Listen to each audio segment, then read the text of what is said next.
3월 12일 오늘의 중국입니다.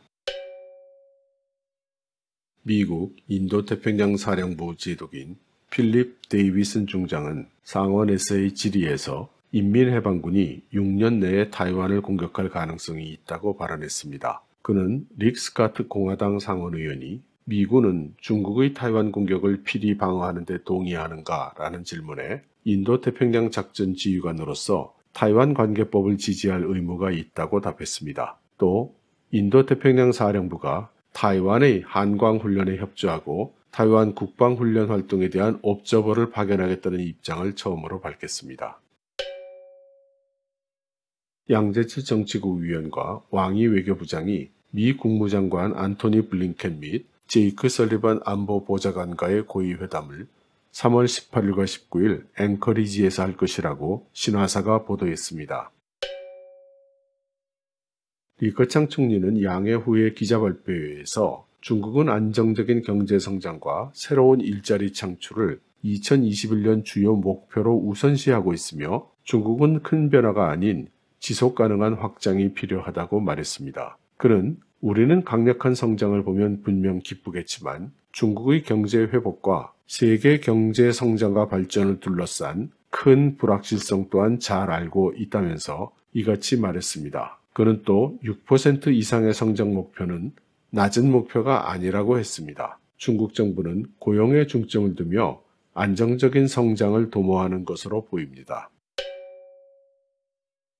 호주산 석탄을 실은 토파스호가 269일을 기다린 끝에 드디어 중국의 항구에 하역을 하였습니다. 200일 이상을 기다린 다른 배 8척도 지난 2월 10일부터 하역을 시작했다고 합니다. 중국 정부가 호주산 석탄에 대한 금지를 공개적으로 인정한 적은 없지만 중국의 발전소와 제천소들은 10월 중순에 연료 사용을 중단하라는 구두 지시를 받았다고 하며 중국 당국은 또한 무역업자들에게 11월 6일부터 석탄을 포함한 구매를 중단하라고 명령한 바 있습니다.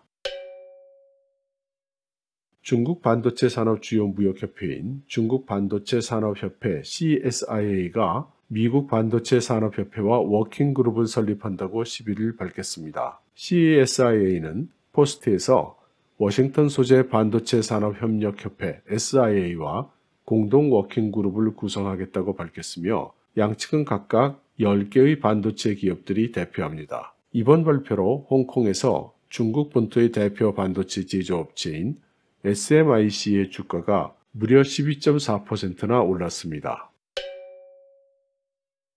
중국의 공장 출고 가격이 제조업체들이 수출 수주를 앞다퉈 채우면서 2018년 11월 이후 가장 빠른 속도로 상승해 2021년 세계 2위 경제 대국의 견조한 성장에 대한 기대감을 높이고 있습니다. 생산자 물가 PPI는 연초에 비해 1.7% 상승하였고 2월의 수출은 연초 대비 달러 기준으로 154.9%가 증가했습니다.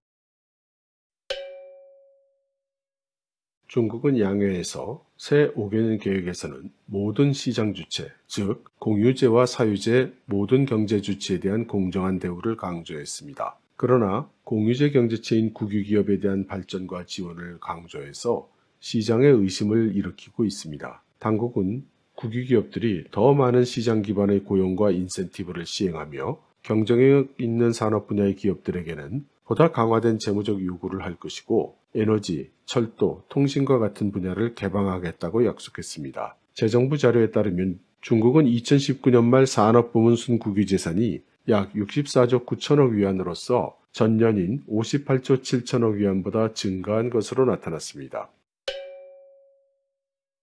스마트 법정이란 효율적인 문서 관리 및 공시와 같이 간단한 기술부터 알고리즘 분석 및 법정 AI 지원 의사결정 시스템 등 고도의 기술까지를 포괄하는 모호한 개념이라고 할 수 있습니다. SPC 보도에 따르면 중국 전국 법원은 2014년부터 1억 2천만 건 이상의 법원 판결문을 온라인 데이터베이스에 게재했고 온라인에서 1,100만 건 이상의 재판이 방송됐습니다. 지난해 2월부터 12월까지 온라인 접수 건수는 700만 건 이상, 온라인 중재 건수는 400만 건 이상이었고 같은 기간에 90만 건 가까운 재판이 열려서 전년보다 7배나 급증했습니다. 이에 따라 2016년부터 2020년까지 중국 법원은 빅데이터 관리 서비스 플랫폼에 2억 2천만 건의 사건 내역을 정리했고 빅데이터 분석을 활용한 870건의 특별 보고서를 작성했다고 합니다. 또 같은 기간 법원 증거를 저장하기 위해서 전국 사법 블록체인 플랫폼에